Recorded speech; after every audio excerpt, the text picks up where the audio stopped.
Baik Bapak Ibu guru yang saya hormati, ya, saat ini kita akan mengikuti bersama diseminasi budaya positif dalam komunitas belajar di SMA Negeri 1 Maesaan, dan nanti akan disampaikan langsung oleh Ibu Guru Agrifin Lensun SPDGR.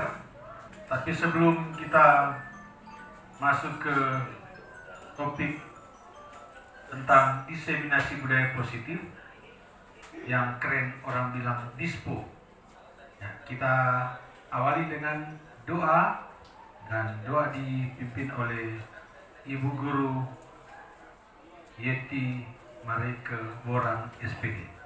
Dipersilakan.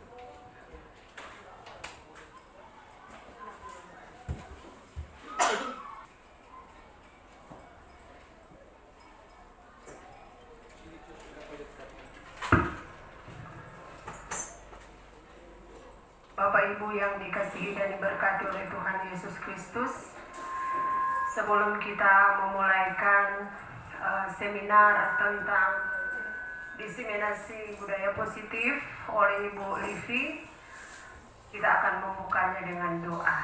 Mari berdoa. Kami menaikkan pujian, syukur, hormat, dan sembah hanya kepadamu Bapa di dalam sorga, sebab Engkau sungguh sangat baik dalam kehidupan kami. Saat ini Tuhan, kami boleh merasakannya. Engkau yang telah memberkati kami ketika kami melaksanakan tugas. Sebagian tugas kami di hari ini, yakni melaksanakan kegiatan belajar, mengajar. Dan saat ini Tuhan, kami boleh ada di tempat ini.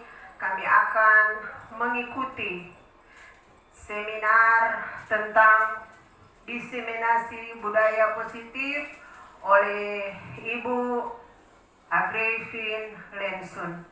Kami memohon tuntunan tangan kasih Tuhan kepada kami semua, baik Ibu Livi sebagai pembawa materi pun juga kami sebagai peserta. Biar Engkau akan berkenan bersama-sama dengan kami dalam kegiatan ini. Biar kegiatan ini boleh terlaksana dengan baik, nama Tuhan dipuji dan disembah.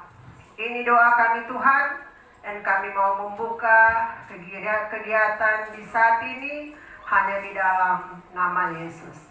Amin.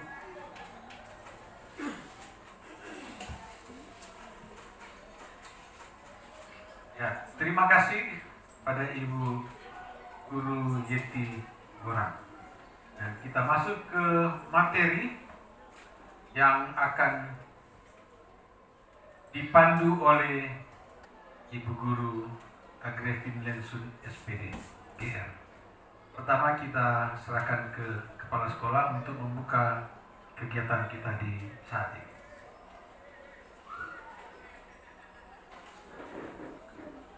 Selamat siang dan salam sejahtera untuk kita semua. Shalom. Damai di hati, terpuji nama Tuhan.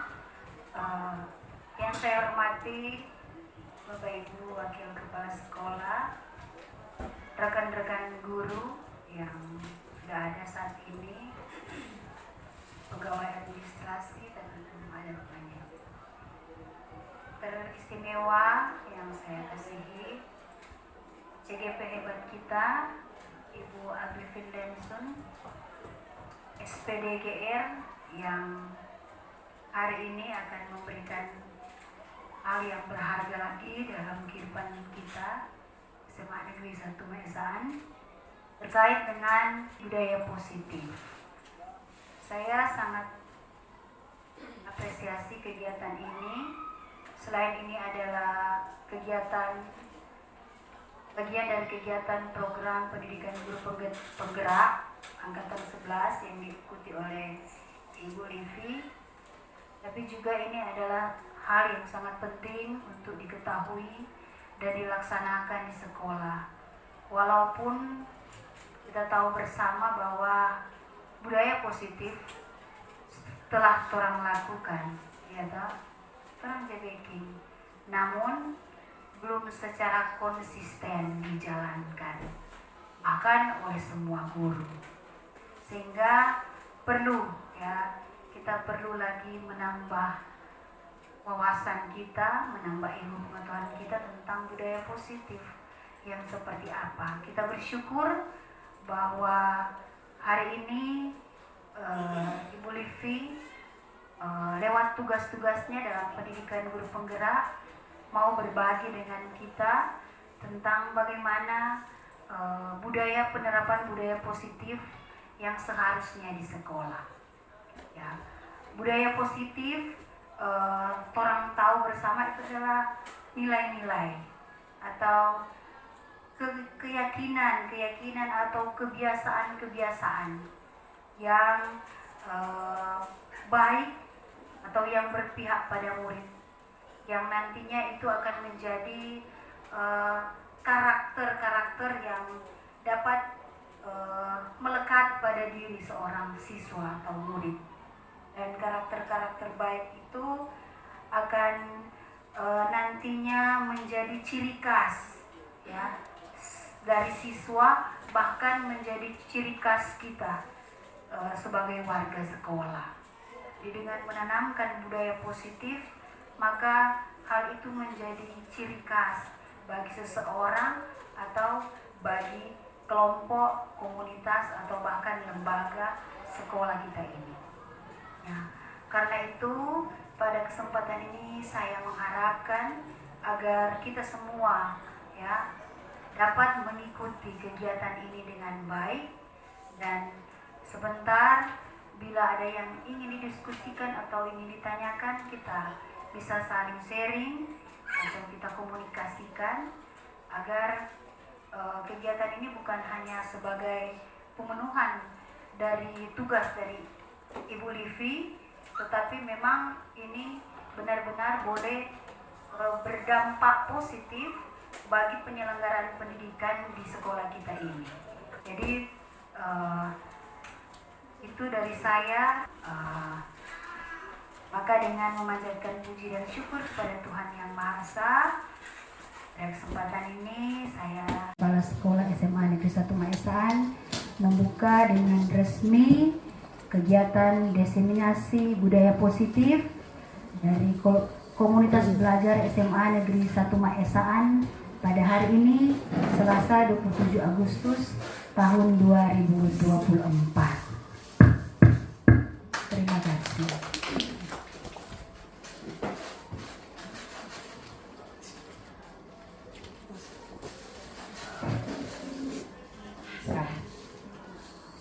Selamat siang semua.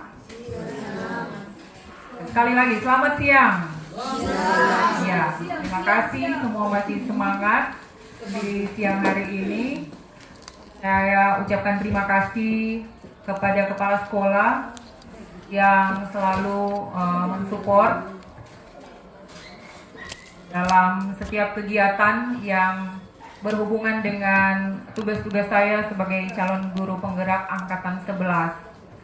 Saya juga ucapkan selamat datang kepada rekan-rekan guru yang telah memenuhi akan undangan untuk mengikuti diseminasi budaya positif pada saat ini. Dan ini memang sebenarnya hanya sebagai pemenuhan tugas saya sebagai calon guru penggerak angkatan 11.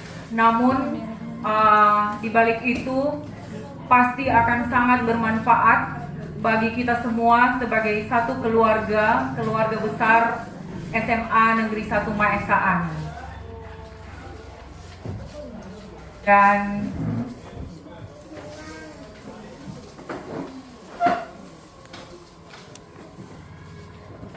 untuk mengawali diseminasi ini, izinkan saya memperkenalkan diri, walaupun sebenarnya orang saling baku kenal, namun tidak mengapa, saya akan memperkenalkan diri pada saat ini. Ketika saya berdiri di depan Bapak Ibu sekalian, saya Agrifin Livisi Lensun, SPD, adalah sebagai calon guru penggerak angkatan 11 Kabupaten Minahasa Selatan, Provinsi Sulawesi Utara.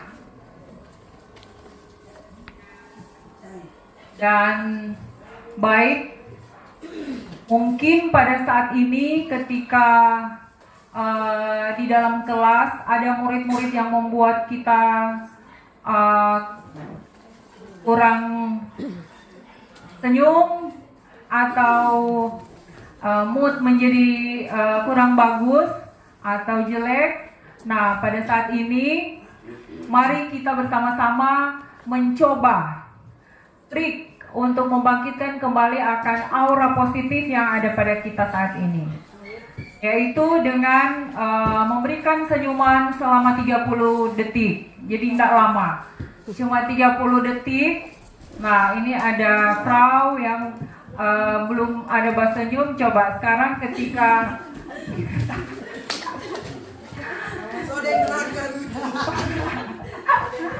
kita akan praktekkan selama 30 detik. Mulai 1, 2, 3.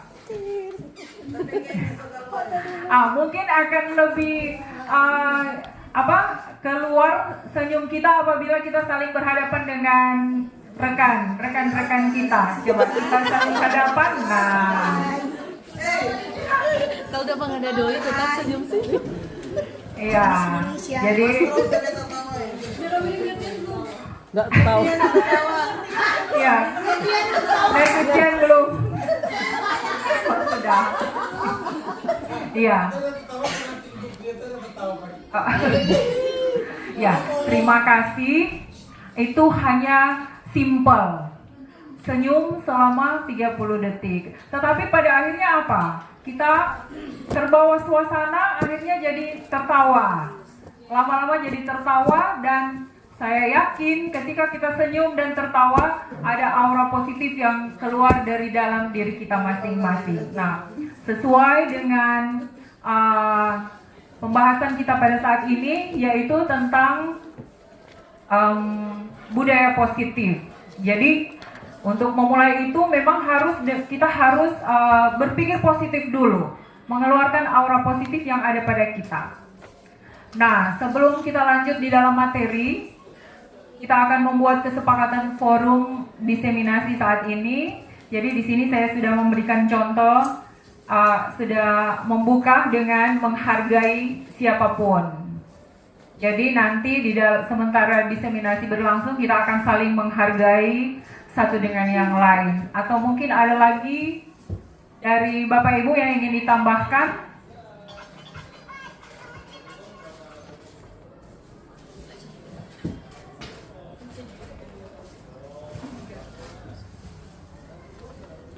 Ada lagi yang mau ditambahkan? Ada.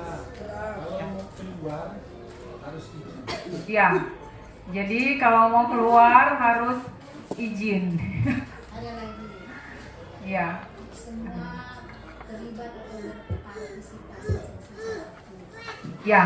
Jadi yang berikutnya semua harus terlibat secara aktif, dan ini memang sangat bagus sekali. Nanti kita semua akan berpikir dan harus menuangkan apa yang ada di dalam pikiran kita masing-masing, semua untuk kemajuan sekolah kita.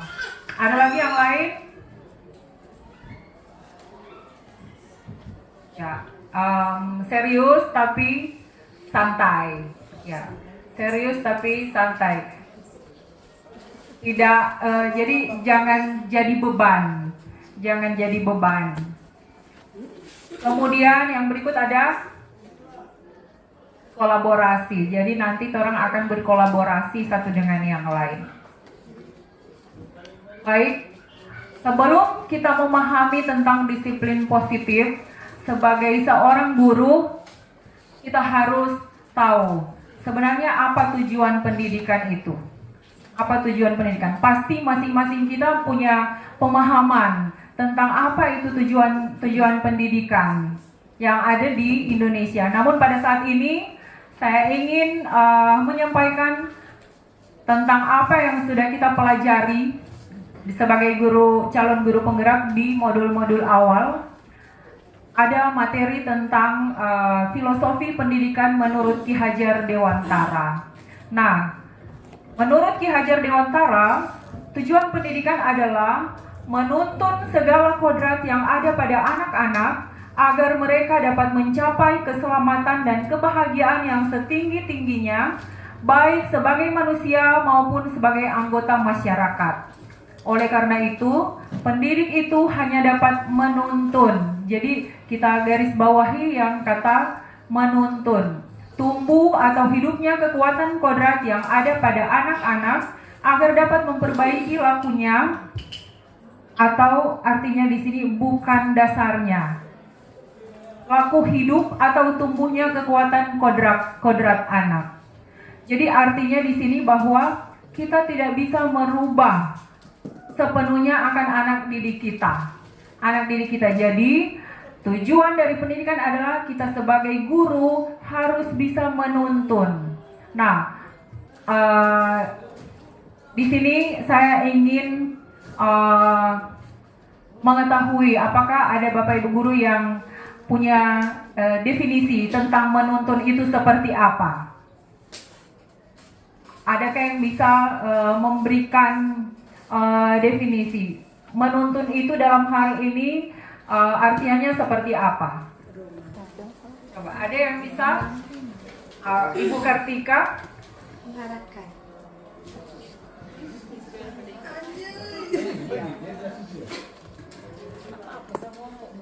Menuntun seperti mengarahkan. Terima kasih. Iya, luar biasa, betul sekali. Jadi menuntun itu seperti mengarahkan. Ya, mungkin ada lagi yang lain yang bisa memberikan pemahaman ya, Frau Yeti. Kalau menurut saya, menuntun anak itu menghantar anak itu supaya mengerti akan apa yang dipelajari. Ya, betul sekali, luar biasa jawaban dari ibu-ibu sekalian. Mungkin dari bapak-bapak ada yang boleh memberikan, jadi menuntun itu kira-kira seperti apa? Ya, ini wakil bagian kurikulum. Ya. Menuntun itu mengarahkan ke arah yang lebih baik agar supaya dia dapat mencapai tujuan yang baik pula. Betul sekali. Jadi semua jawaban yang sudah disampaikan itu betul, sangat betul sekali. Jadi menuntun itu adalah mengarahkan, dan juga menuntun itu membawa anak didik kita ke arah yang lebih baik. Nah, jadi menuntun itu bisa juga orang bilang sebagai membimbing. Ya, jadi bisa juga orang ucapkan katakan itu sebagai membimbing. Artinya di situ berarti tidak ada paksaan. Tidak ada paksaan, tetapi kita mengikuti alurnya. Karena di sini juga disebutkan bahwa kita sebagai guru hanya ditugaskan untuk memperbaiki laku hidupnya sesuai dengan kodratnya, bukan dasarnya. Jadi ibarat kertas, itu yang sering terjadi miskonsepsi sekarang. Kita menganggap bahwa seorang anak itu pada awalnya seperti kertas kosong. Kemudian kita sebagai guru atau orang tua akan memasukkan tulisan-tulisan yang bagus. Ternyata bukan seperti itu.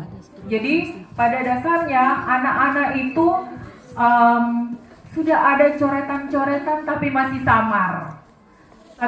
samar. Dan tugas kita sebagai guru adalah membimbing atau mengarahkan, menuntun anak-anak ini supaya garis-garis itu menjadi jelas dan teratur.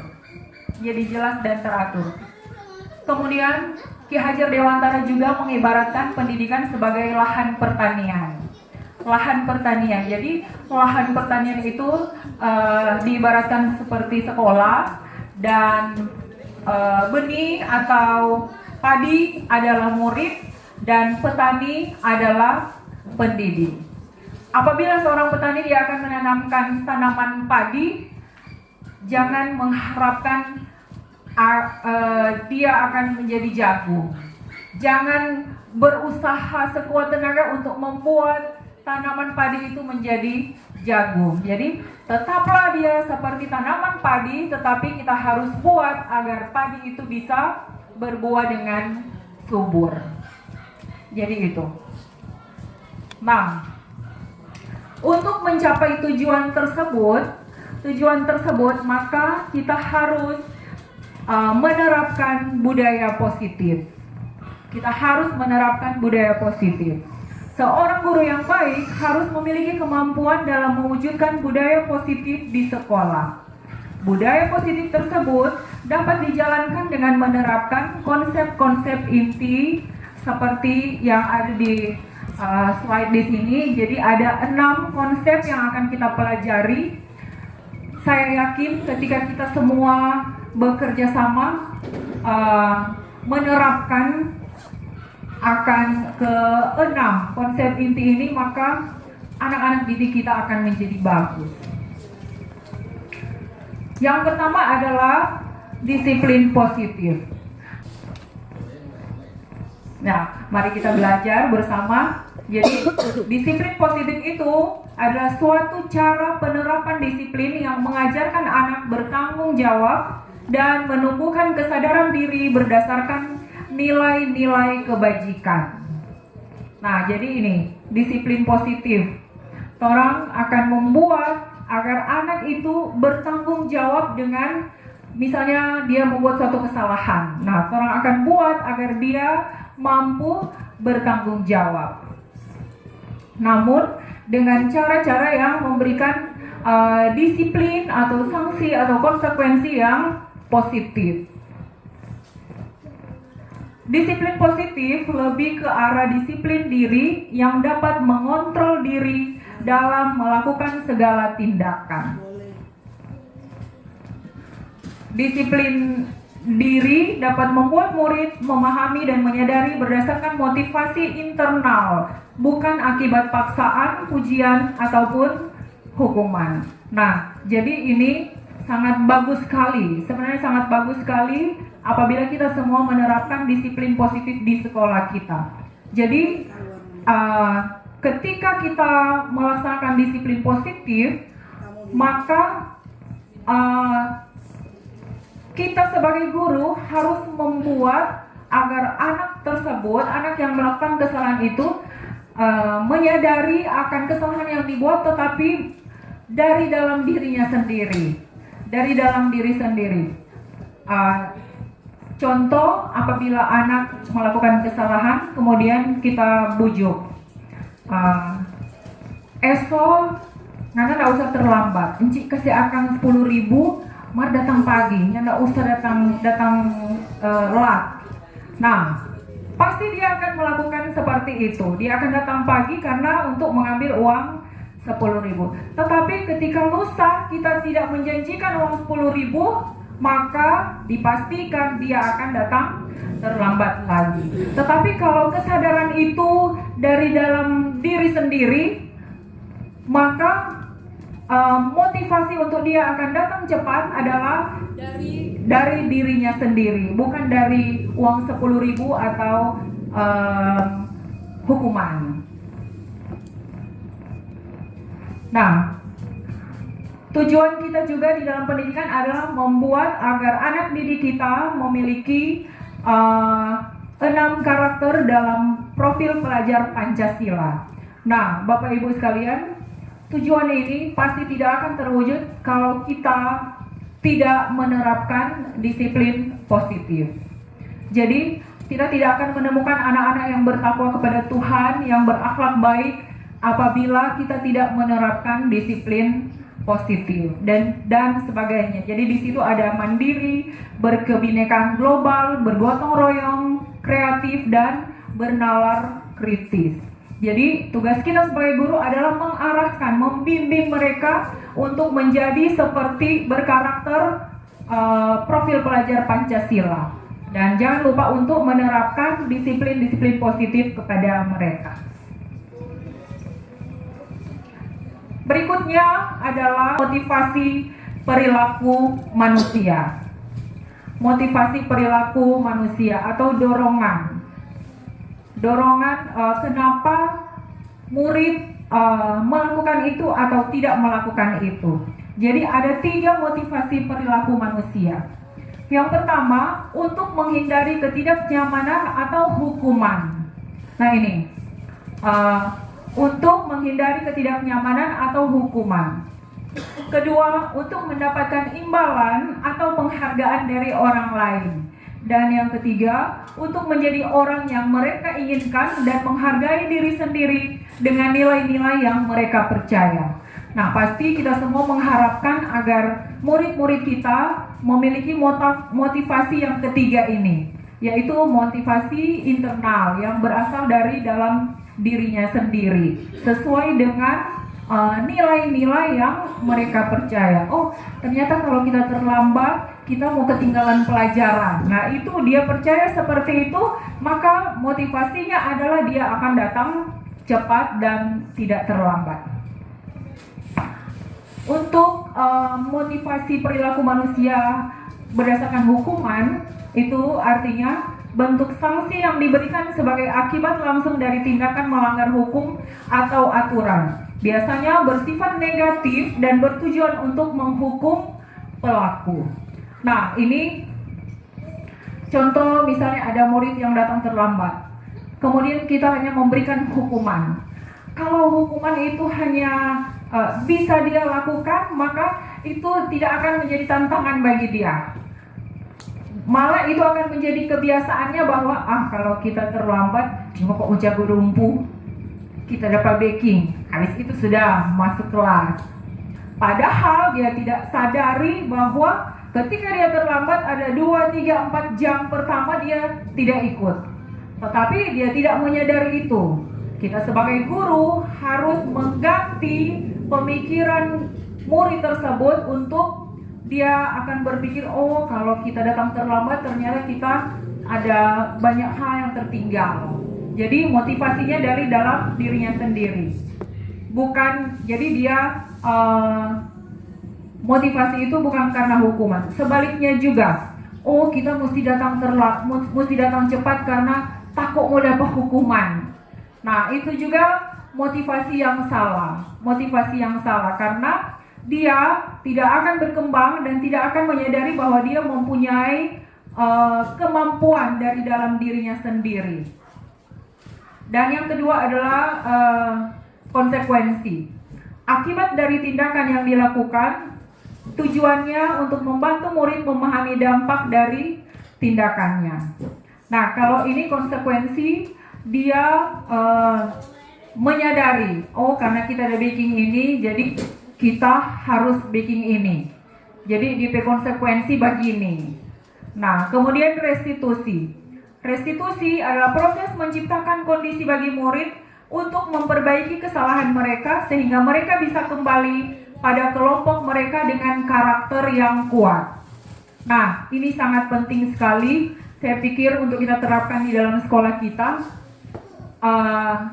tentang restitusi ini. Jadi kita akan membuat anak didik kita itu menyadari akan kesalahannya, dan ketika dia kembali ke kelas bersama-sama dengan teman-temannya, maka dia akan membawa dampak positif kepada mereka.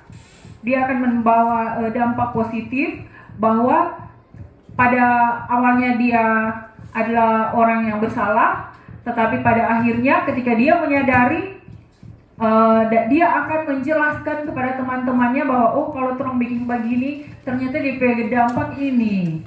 Nah, jadi apa yang akan kita lakukan kepada mereka, mereka akan jelaskan kepada teman-temannya. Di sini ada 7 pernyataan. Ada 7 pernyataan. Saya minta Bapak Ibu guru sekalian untuk menyediakan pulpen dan kertas, dan kita akan menentukan apakah pertanyaan-pertanyaan ini disebut hukuman atau konsekuensi. Nah, jadi di sini seperti yang saya sudah jelaskan tadi, kalau hukuman itu adalah hal atau sanksi yang kita berikan kepada anak-anak, tetapi itu tidak membuat mereka menyadari akan kesalahan mereka. Tetapi kalau konsekuensi, kita memberikan sanksi kepada mereka sesuai dengan kesalahan yang mereka lakukan. Nah, di sini kalau sudah semua, kita mulai. Nomor 1,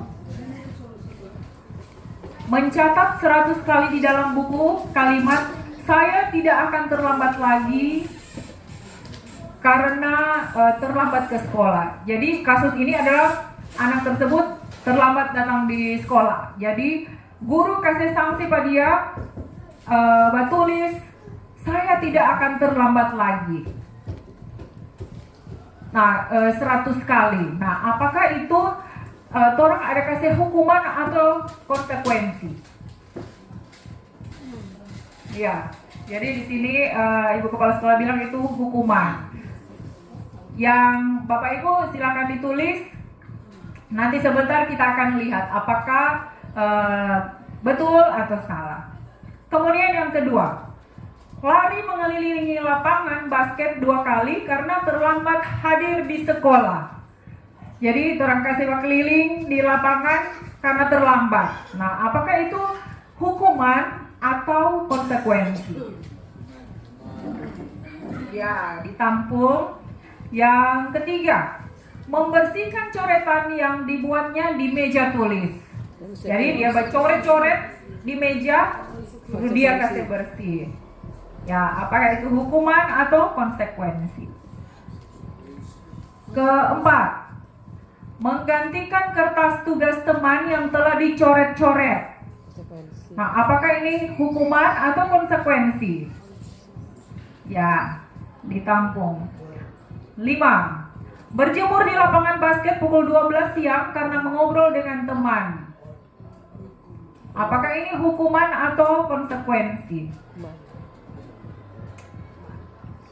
Keenam, murid diminta bertelanjang kaki sepanjang hari karena tidak menggunakan sepatu warna hitam sesuai peraturan sekolah.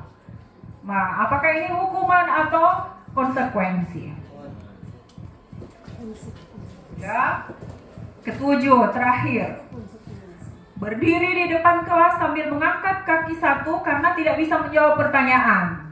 Nah, pada awal lalu saya sering melakukan ini. Jadi kalau orang tidak dapat jawab, kita sebat diri di tempat duduk. Kalau memang kabal lagi, angkat kaki satu. Nah, apakah ini hukuman atau konsekuensi? Coba, sekarang kita lihat jawabannya. Nah, ini. Jadi yang nomor 1 bisa diperiksa. Nomor 1, konsekuensi. Kedua, hukuman. Ketiga, konsekuensi. Keempat, konsekuensi. Kelima, hukuman. Keenam, hukuman. Ketujuh, hukuman. Nah, di sini ada lari mengelilingi lapangan basket 2 kali karena terlambat hadir di sekolah. Mungkin kalau misalnya di mata pelajaran nerpir sebagai PJOK, karena slow baganti jadi terlambat pergi di lapangan. Kong ner kasih putar lapangan. Nah, itu konsekuensi karena memang berhubungan dengan mata pelajaran dari nerpir sebagai guru olahraga. Tetapi kalau misalnya saya sebagai guru bahasa Indonesia, itu akan menjadi hukuman, Kemudian yang berikut adalah keyakinan sekolah atau kelas. Keyakinan sekolah atau kelas. Keyakinan sekolah atau kelas berupa pernyataan-pernyataan universal yang mudah diingat dan dipahami dan harus diterapkan di lingkungan sekolah. Guru berperan dalam mewujudkan terbentuknya keyakinan sekolah atau kelas dengan adanya kesepakatan antara guru dan murid. Jadi di sini dikatakan guru berperan, tetapi bukan berarti guru mengambil alih. Jadi di sini guru tidak mengambil alih atau yang dominan di situ, tetapi guru hanya berperan untuk mewujudkan terbentuknya keyakinan kelas atau sekolah sesuai dengan kesepakatan bersama. Keyakinan sekolah atau kelas bersifat lebih abstrak daripada peraturan yang lebih rinci dan konkret. Kemudian keyakinan kelas berupa pernyataan-pernyataan universal. Pernyataan keyakinan kelas senantiasa dibuat dalam bentuk positif. Keyakinan kelas hendaknya tidak terlalu banyak sehingga mudah diingat dan dipahami oleh semua warga kelas. Keyakinan kelas sebaiknya sesuatu yang dapat diterapkan di lingkungan tersebut. Semua warga kelas hendaknya ikut berkontribusi dalam pembuatan keyakinan kelas lewat kegiatan curang pendapat. Bersedia meninjau kembali keyakinan kelas dari waktu ke waktu. Nah, ini materi yang sangat bagus sekali bagi kita, baik sebagai wali kelas maupun sebagai guru mata pelajaran. Jadi untuk membangkitkan akan rasa tanggung jawab atau rasa dari murid-murid kita bahwa mereka memiliki nilai-nilai kebajikan yang ada di dalam diri mereka, maka kita membuat keyakinan kelas atau bisa juga keyakinan sekolah. Dan ini ketika kita sudah buat, maka kita harus menempelkan itu di tempat-tempat umum yang semua dapat lihat, supaya boleh mau baca-baca terus, boleh tak ingat-ingat terus. Dan di sini keyakinan sekolah itu bukan dari guru saja. Jadi bukan guru yang menentukan itu, tetapi hasil kesepakatan dari guru dan murid. Kemudian tadi juga disebutkan bahwa membuat keyakinan kelas itu adalah yang bisa diterapkan di sekolah, yang bisa diterapkan di kelas atau di sekolah. Jangan orang mau bikin tuh keyakinan kelas tapi itu tidak bisa diterapkan di sekolah. Nah, misalnya dalam pembelajaran harus menggunakan komputer misalnya. Nah, itu kan tidak bisa diterapkan di sekolah walaupun sebenarnya bagus. Karena di zaman sekarang sudah zaman digital, jadi akan bagus apabila kita belajar menggunakan komputer, tetapi itu belum bisa kita terapkan di kelas kita. Jadi kita sesuaikan dengan kelas kita. Di sini ada contoh-contoh bagaimana kita merumuskan keyakinan kelas. Nah, keyakinan kelas itu harus bersifat positif, jadi bukan yang negatif. Itu tujuannya untuk apa? Agar kita warga sekolah terbiasa berpikir yang positif, Nah, di sini saya sudah memberikan contoh dan kita akan mencoba untuk membuat yang lain. Kalimat negatifnya, jangan tidur di kelas. Itu tidak salah, tetapi adalah lebih baik apabila kata-kata itu dalam bentuk positif. Nah, jadi kalimat positifnya adalah fokus belajar. Jadi tolong jangan gunakan kata jangan tidur di kelas, tetapi kita gunakan fokus belajar. Nah, nilai kebajikan apa yang ada di situ? Nilai kebajikannya adalah murid-murid tersebut akan menjadi orang-orang yang bertanggung jawab. Mereka akan bertanggung jawab bahwa tidak akan tidur di kelas, tetapi sebaliknya mereka akan fokus dalam belajar. Kemudian ada juga jangan makan di kelas. Nah, masih ada kata jangan, itu masih terkesan negatif. Jangan makan di kelas. Nah, kita ubah akan kesepakatan itu menjadi lebih positif. Kalimatnya diubah menjadi kalimat positif. Bisa kita buat makanlah saat jam istirahat di kantin. Nah, jadi makanlah beda. Tujuannya sama, tetapi kata-katanya masih lebih enak didengar yang mana? Yang positif, ya. Yang positif. Nah, di situ anak-anak akan mengetahui bahwa mereka sudah memiliki nilai kebajikan, yaitu apa? Mandiri dan disiplin. Nah, kita bisa juga menambahkan yang lain, atau ada yang bisa memberikan contoh sesuai dengan yang kita buat di kelas, kesepakatan kita. Mungkin masih ada yang kalimat negatif, kita bisa ubah menjadi kalimat positif. Apakah ada di antara Bapak Ibu yang boleh memberikan contoh dari kata-kata yang negatif diubah menjadi positif? Nen Andre? Mungkin kalau jangan bermain HP di saat jam pelajaran. Iya. Mungkin bisa diganti. Jangan bermain HP di saat jam pelajaran. Bisa diganti menjadi apa? Boleh bermain tapi setelah habis jam pelajaran. Iya, jadi bermain HP di jam istirahat. Ya, mungkin juga akan lebih pas kalau menggunakan HP pada jam istirahat. Iya, betul sekali. Mungkin ada yang lain yang aturan-aturan atau kesepakatan masih kalimat negatif, kita ubah menjadi kalimat positif, dan kita bisa gunakan sama-sama itu. Kita bisa gunakan sama-sama, baik kita sebagai wali kelas maupun sebagai guru mata pelajaran, supaya semua jadi satu arah. Jangan yang lain boleh, yang lain tidak boleh. Nah, apalagi misalnya jangan biarkan, ini untuk murid laki-laki, kemeja Anda di luar misalnya. Nah, kita ganti kata-kata tersebut bisa menjadi apa?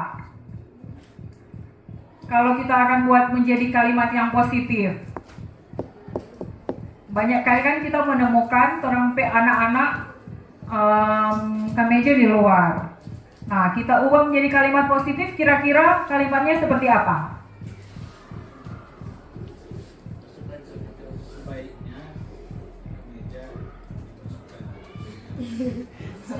Iya, sebaiknya kemeja dimasukkan ke dalam.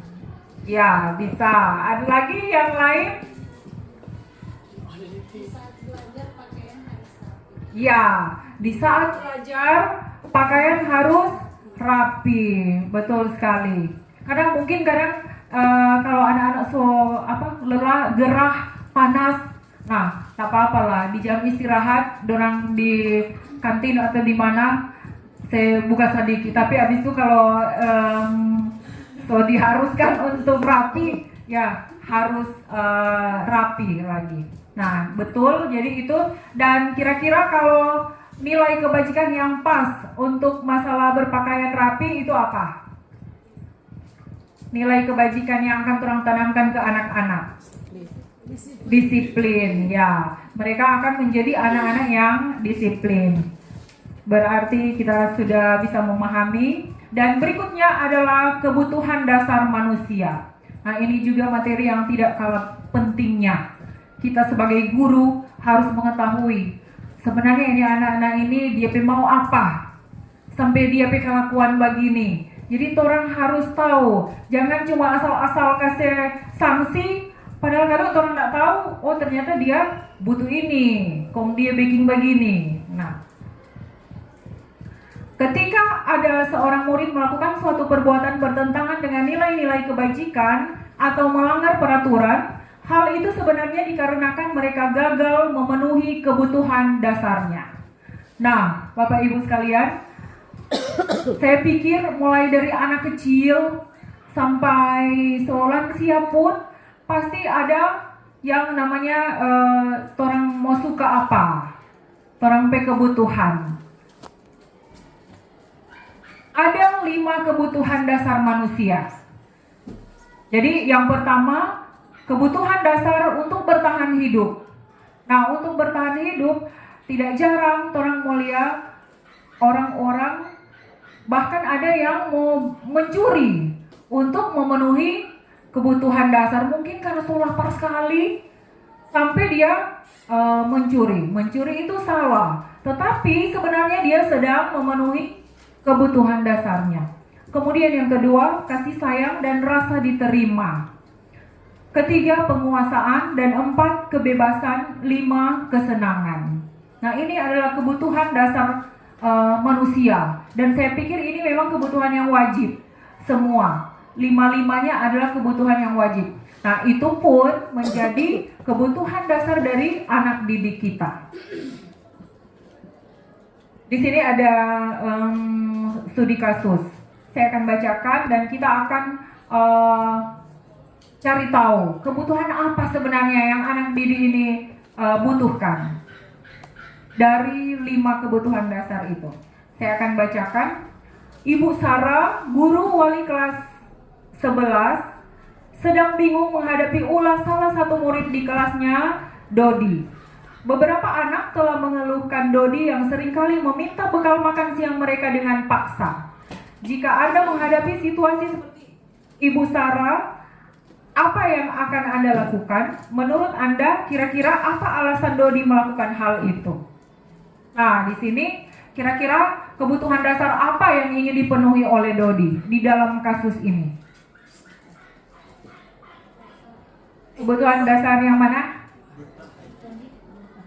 Ya, jadi Ibu Kartika, kedua, kasih sayang dan rasa diterima. Romi, bertahan hidup. Ada lagi yang lain? Ibu Kepala Sekolah juga bertahan hidup. Ada lagi yang lain dari kasus yang tadi? Tapi bisa juga penguasaan, dia mau kuasai kan? Ya, ada lagi jawaban yaitu penguasaan. Ada lagi yang lain dari kasus ini, dari kasus Dodi? Nah, jadi kita akan cari tahu alasan Dodi. Jadi yang pertama, karena ia lapar dan orang tuanya tidak membawa bekal makan siang, maka kebutuhan dasar yang sedang berusaha dipenuhi oleh Dodi adalah kebutuhan untuk bertahan hidup. Jadi betul ya, jawaban tadi bertahan hidup, betul. Kemudian, ternyata ada juga, karena ia merasa senang temannya jadi memperhatikan dia. Ketika temannya melaporkan tindakan itu, gurunya memberitahu orang tuanya, sehingga orang tuanya jadi memperhatikan dia. Maka kebutuhan dasar yang sedang dipenuhi Dodi adalah kebutuhan akan kasih sayang dan rasa diterima. Mungkin di rumah dia orang tua aja perhatikan dia. Selapar nyandak selalu bikin akan makanan. Nah, makanya di sekolah dia ingin mencari kebutuhannya, yaitu ingin diperhatikan atau mendapatkan kasih sayang. Masih ada lagi. Kekuasaan, ya betul sekali dijawab oleh Romi. Karena temannya jadi takut dengan dia dan menuruti keinginannya. Maka sebetulnya Dodi sedang berusaha memenuhi kebutuhan dasarnya akan kekuasaan. Jadi dia ingin menjadi penguasa dari teman-temannya yang lain. Keempat, ternyata kebebasan juga ada. Karena dia merasa bosan dengan bekal makanan yang dibawakan ibunya selalu membawakan bekal yang sama. Oleh karena itu, dia ingin mencoba makanan beraneka ragam, maka Dodi sedang berusaha memenuhi kebutuhannya akan kebebasan. Nah, jadi ternyata kebutuhan kebebasan juga ada. Kesenangan juga ada, berarti kelima-limanya ada di dalam kasus itu. Nah, karena ia melakukannya dengan iseng saja dan ia menikmati ekspresi wajah teman-temannya yang kesal karena diambil makanannya. Nah, menurut Dodi katanya ekspresi teman-temannya itu lucu. Pada saat dorang marah Pak Dodi, dia jadi senang karena jadi lucu, dapat lihat lucu. Nah, berarti kelima kebutuhan sangat dibutuhkan oleh Dodi dalam kasus itu. Kemudian yang berikutnya adalah posisi kontrol restitusi. Posisi kontrol restitusi. Ada 5 posisi kontrol restitusi. Nah, ini yang jadi bagian kita sebagai guru, sebagai bapak ibu guru. Nah, pertama, guru sebagai penghukum. Nah, apakah ada di antara kalian yang masih memiliki posisi seperti ini? Saya termasuk. Jadi, guru sebagai penghukum.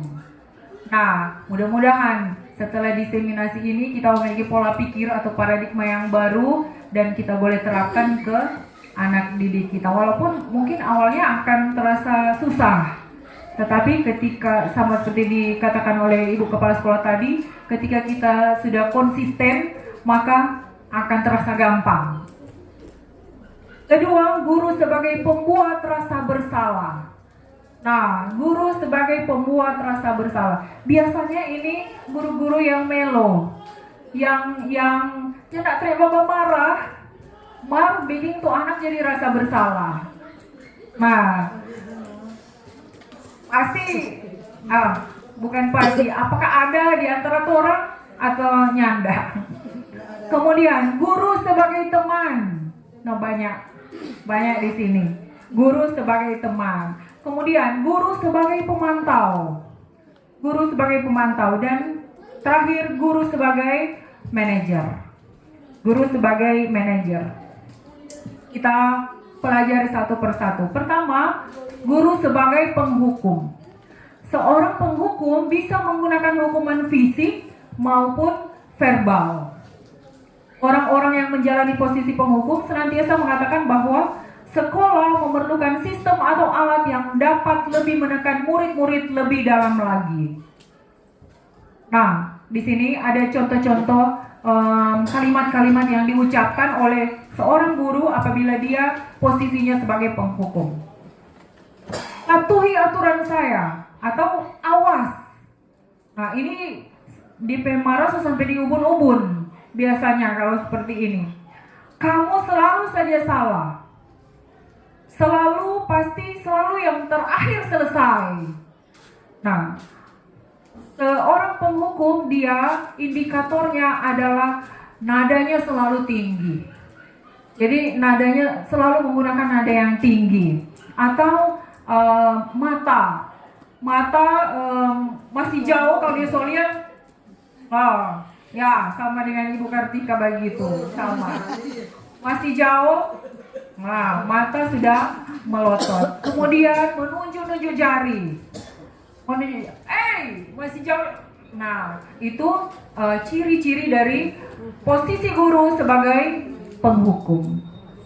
Kemudian pembuat rasa bersalah. Nah, pembuat rasa bersalah, dia akan menggunakan keheningan yang membuat orang lain merasa tidak nyaman, bersalah, atau rendah diri.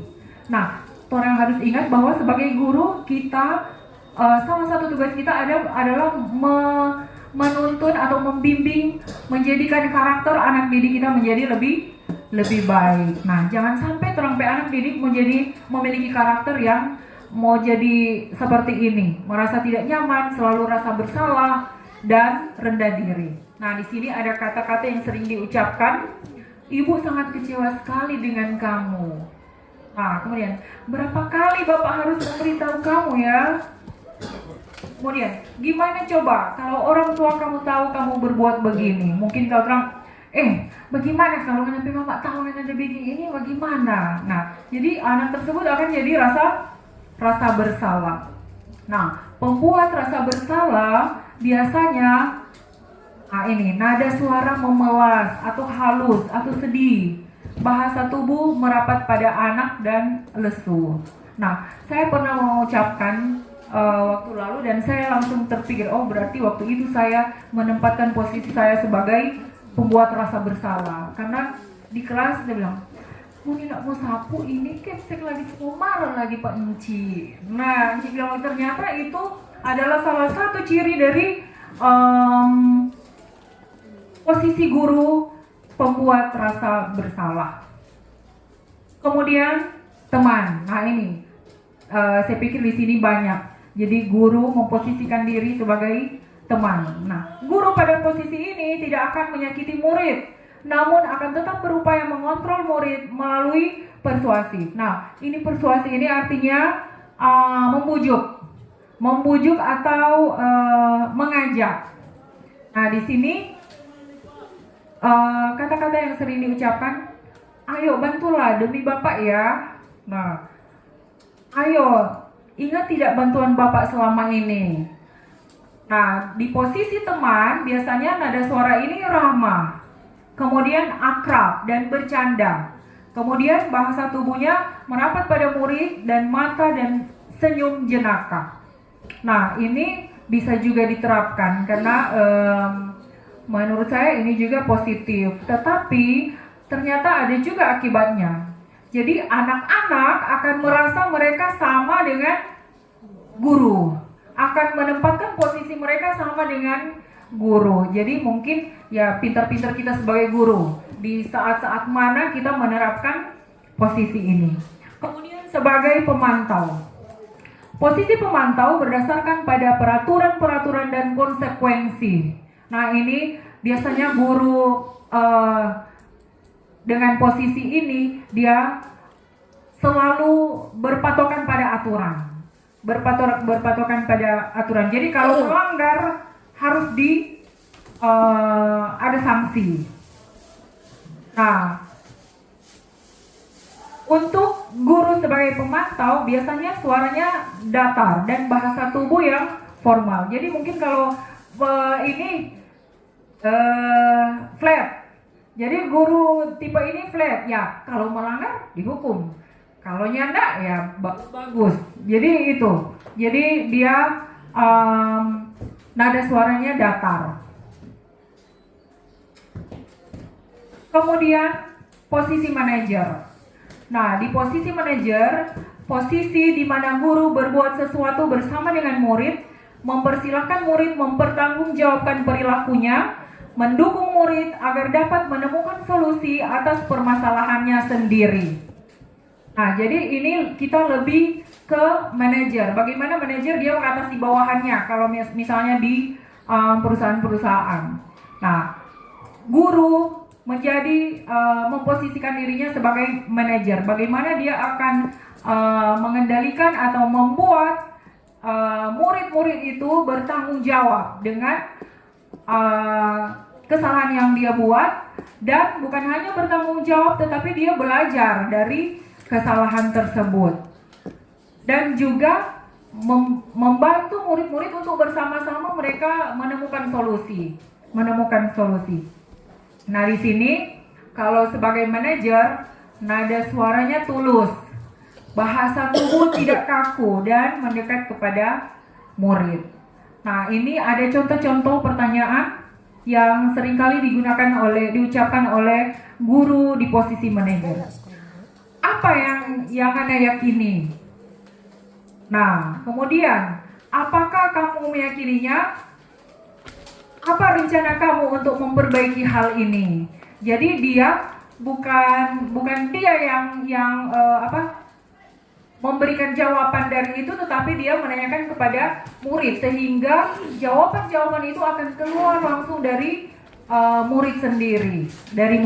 Nah, kira-kira dari 5 posisi kontrol guru ini, mana yang lebih pas yang kita terapkan kepada anak didik kita?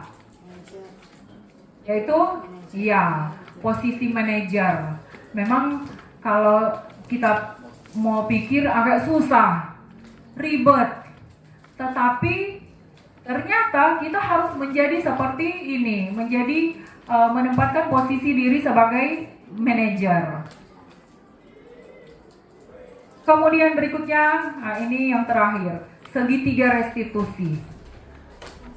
Sudah pernah dengar segitiga restitusi? Ya, ada yang sudah, ada yang belum. Segitiga restitusi berarti dia ada 3 sisi. Apa itu segitiga restitusi? Jadi segitiga restitusi itu adalah tahapan, adalah istilah bagaimana cara mau menangani murid. Ada 3 tahapan di dalam segitiga restitusi, yaitu yang pertama menstabilkan identitas.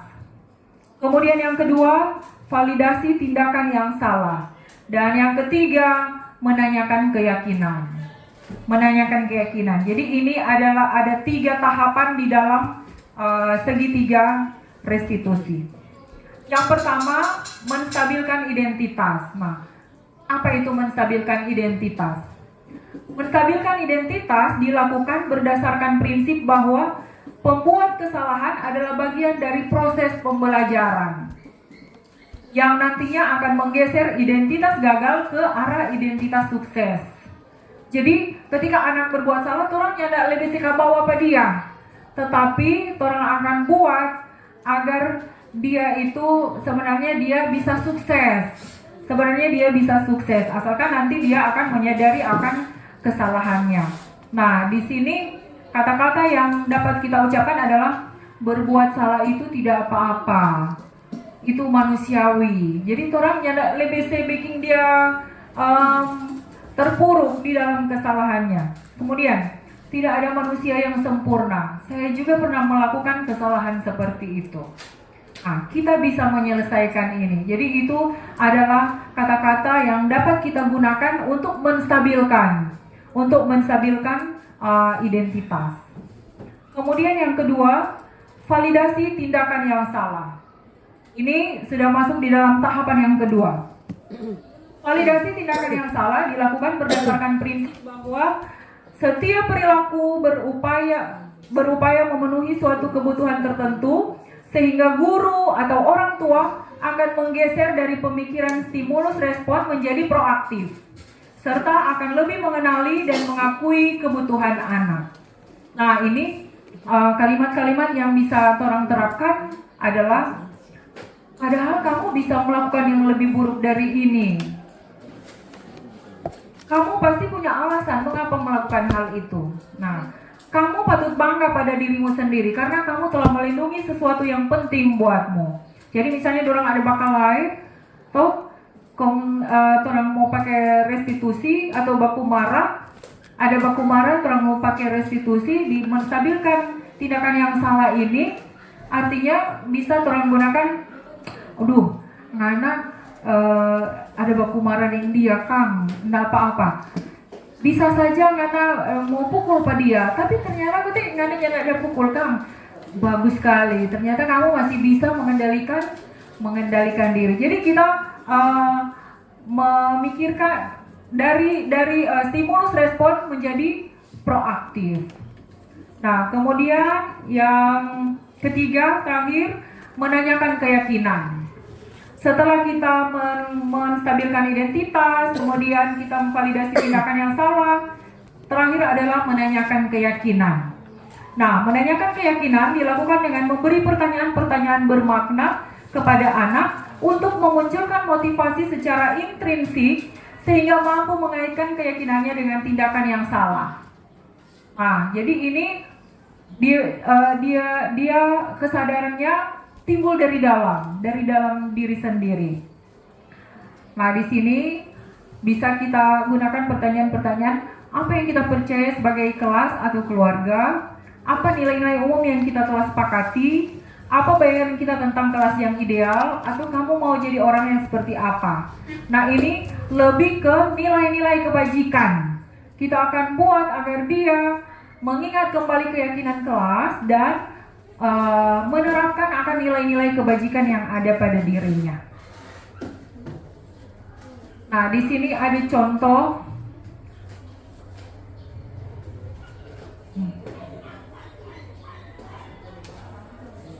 Ini ada contoh pengalaman saya ketika menerapkan segitiga restitusi.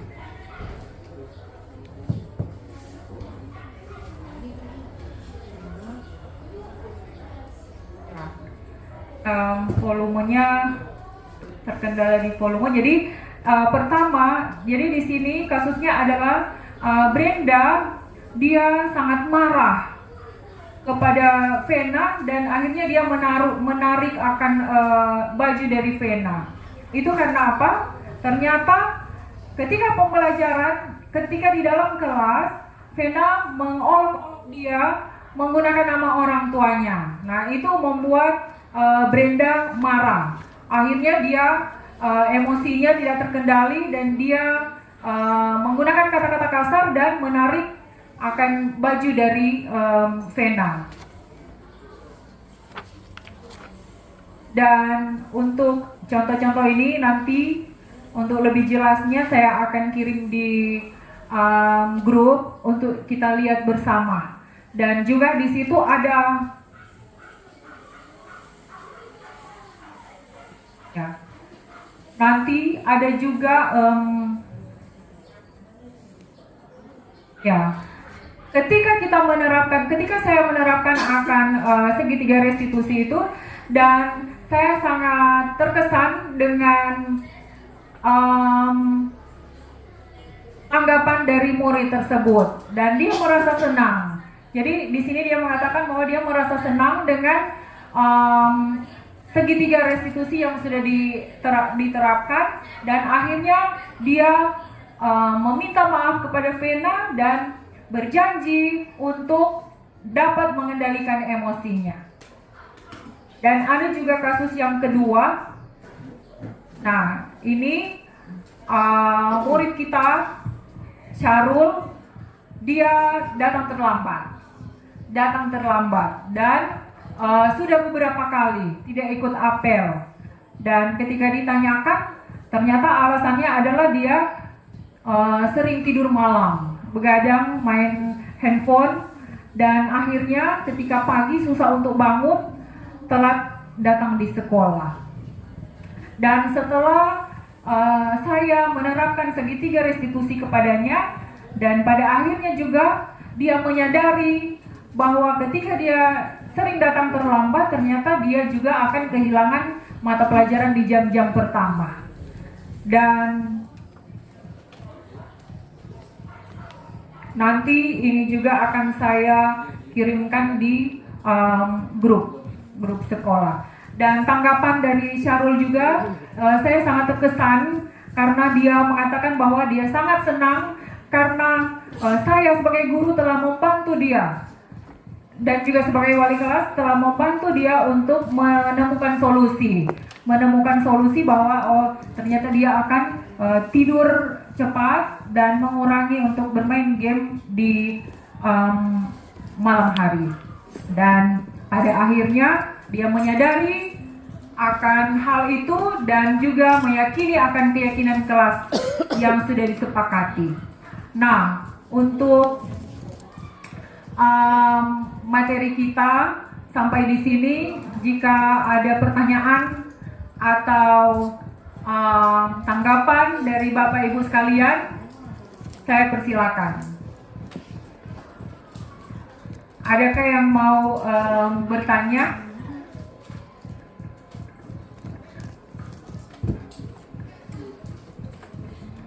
Ya, Ibu Desi.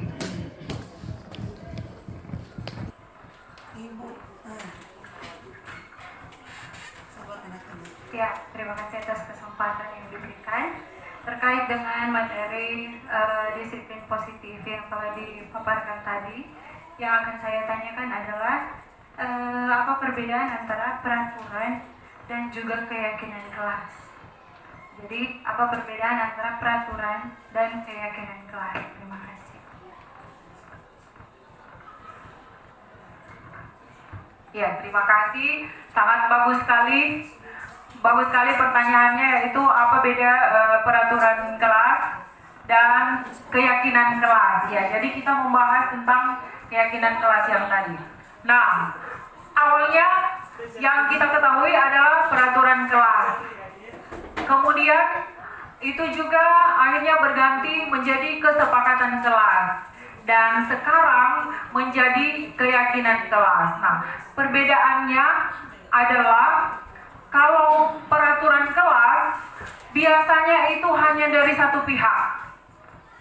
Nah, biasanya hanya dari satu pihak. Jadi bisa saja itu dari guru.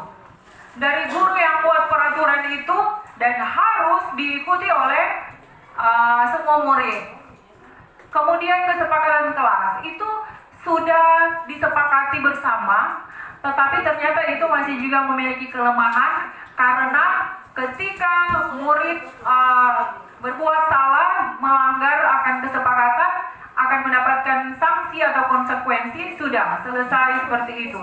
Tetapi kalau keyakinan kelas, di situ ada nilai-nilai kebajikan yang harus dipegang, yang harus diyakini oleh setiap murid. Jadi misalnya seperti contoh yang tadi yang sudah kita bahas, ketika dia tidak berpakaian rapi atau kemeja selalu di luar, maka kita akan sebut itu bahwa dia melanggar peraturan dan juga melanggar kesepakatan kelas. Tetapi kalau kita hanya beri dia sanksi tanpa menjelaskan apa-apa, maka dia hanya berpikir, oh sudah selesai, kita dapat IP sanksi, sudah pamarah, sudah selesai.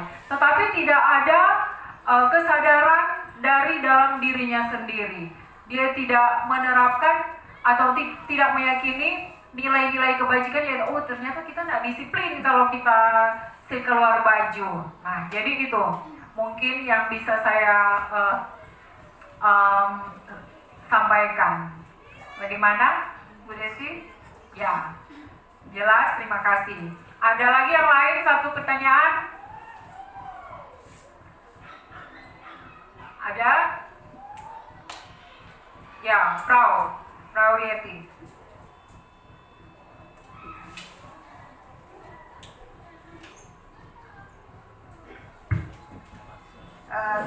Saya tertarik dengan materi segitiga restitusi.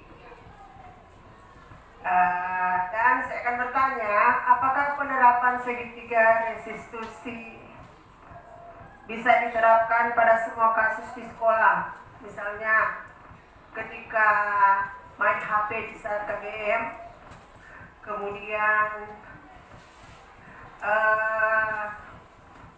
sementara KBM cuma membaca cerita, guru sedang sementara menjelaskan, dia lagi menjelaskan ke teman lainnya, dan masih banyak lagi. Apakah itu bisa diselesaikan dengan segitiga restitusi?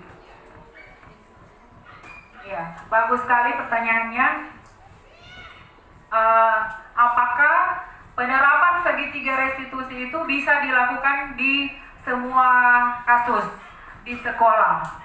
Nah, kalau untuk contoh-contoh yang tadi, misalnya main HP di kelas sementara pembelajaran, atau cuma bawa cerita di saat yang lain kerja kelompok atau guru menjelaskan. Nah, kalau saya bisa menjawab, mungkin kalau yang dua itu bisa kita gunakan segitiga restitusi. Bisa, karena kita akan munculkan nilai-nilai kebajikan. Kalau main HP di saat belajar dan juga cuma bawa cerita di dalam belajar, berarti itu nilai kebajikan apa yang harus kita ingatkan kepada anak didik kita? Disiplin, ya betul sekali. Nilai kebajikan disiplin. Nah, itu masih bisa kita terapkan, selesaikan dengan penerapan segitiga restitusi. Tetapi kalau sesuai dengan pertanyaan, apakah bisa diterapkan di semua kasus? Ada kasus-kasus yang tidak bisa diselesaikan dengan segitiga restitusi, dan itu sering juga jadi di sekolah. Misalnya narkoba. Nah, itu kita harus ada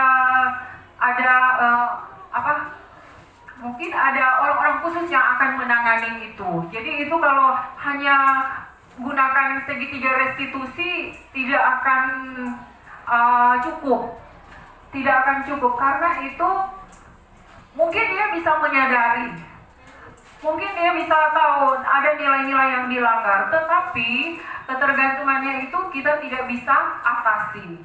Dari sekolah tidak bisa atasi, ataupun kasus-kasus yang berhubungan dengan kasus-kasus berat yang kita membutuhkan, misalnya kepolisian. Nah, itu tidak cukup kalau kita hanya gunakan segitiga restitusi. Jadi memang ada kasus-kasus tertentu yang memang mungkin berat sekali. Nah, itu tidak akan cukup apabila kita hanya menggunakan segitiga restitusi. Nah, sampai sini boleh ya. Terima kasih, Frau. Dan saya pikir kita semua sudah belajar tentang tentang budaya positif pada saat ini, dan diharapkan setelah kita belajar tentang budaya positif ini, ada beberapa konsep inti yang sudah kita pelajari bersama. Semoga kita semua guru-guru di SMA Negeri 1 Mayasaan secara bertahap, pelan-pelan kita menerapkan ini, dan akan tidak efektif apabila hanya 1-2 orang guru.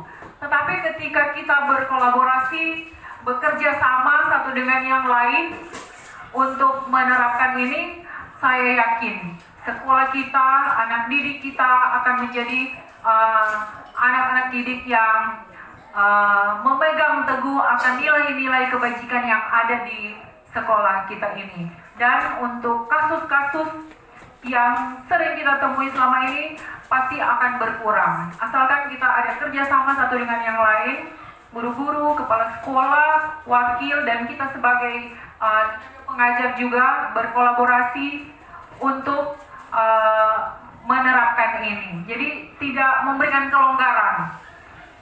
Guru yang satu tidak peduli, guru yang lain susah payah mau terapkan ini, tapi yang lain masa bodoh. Nah, jadi diharapkan kita semua akan dapat bekerja sama untuk menerapkan disiplin positif ini di sekolah kita yang kita cintai ini. Demikian pemaparan materi diseminasi budaya positif pada saat ini, dan saya kembalikan kepada pembawa acara. Ya, kita beri aplaus dulu sama, karena memang sangat menarik dan memang bagus mau diterapkan di sekolah kita.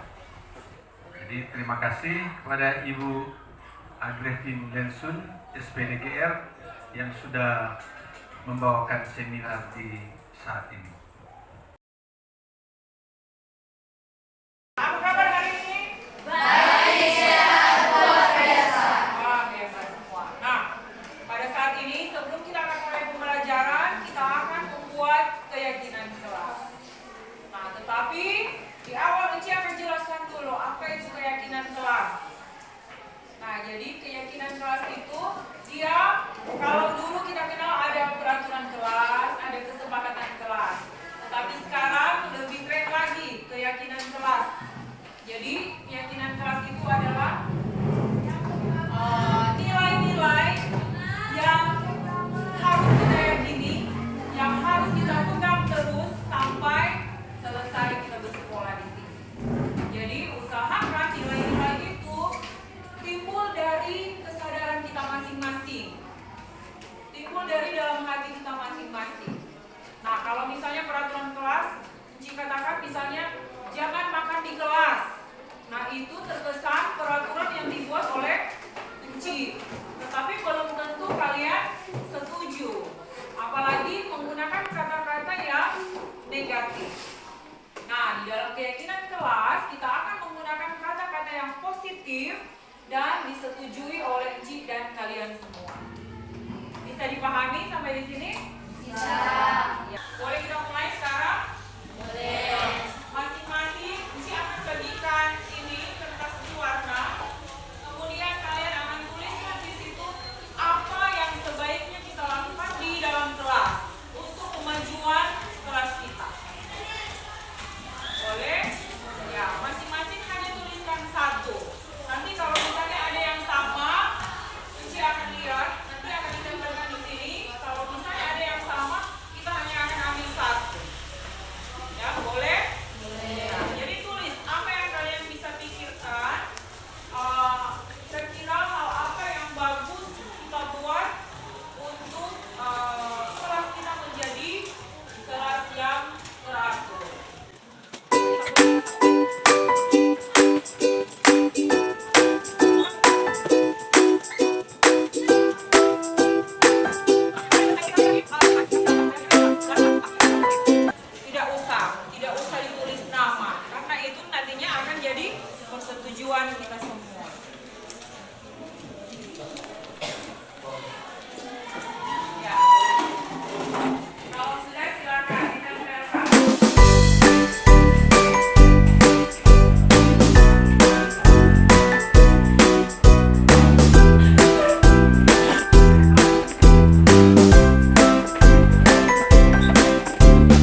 menjadi keyakinan kelas kita.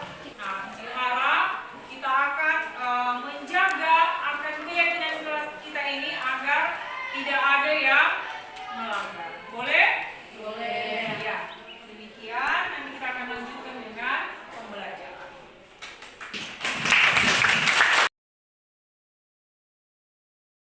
Hai, perkenalkan nama saya Jessica Pinasya dari kelas 11.